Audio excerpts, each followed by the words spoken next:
joules. So here we have 5,000 joules because potential energy is given mgh. So because it's giving mgh, so we need to find their values. We need to find their values. So at 50 now,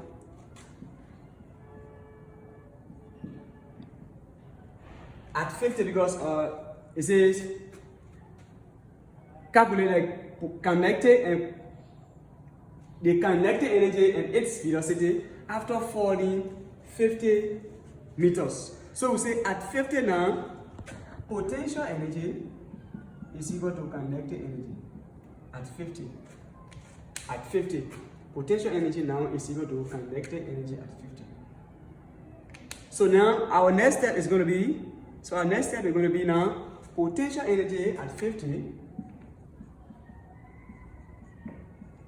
At 50 is equal to mgh, which is the mass, the grain, and the height, mgh. So now we have, because potential energy at 50 now is going to be mgh here, we are going to have the mass is equal to 5 times the grain, 10 times 50. Because at 50, we say at 50 now, so it's no longer 100, but at 50.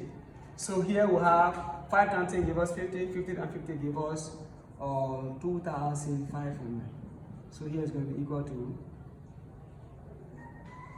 2,500 joules. They said we should find kinetic and potential energy.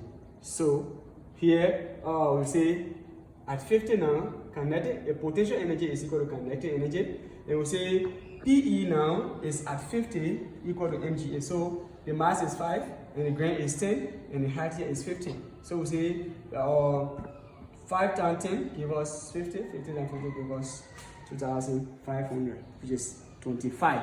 So since we say since potential energy plus kinetic energy, since potential energy and kinetic energy, potential energy plus kinetic energy is equal to 5,000, because of 5,000 joule now, then potential energy minus kinetic energy. You see, guys? So now we say potential energy now minus kinetic energy. So here we have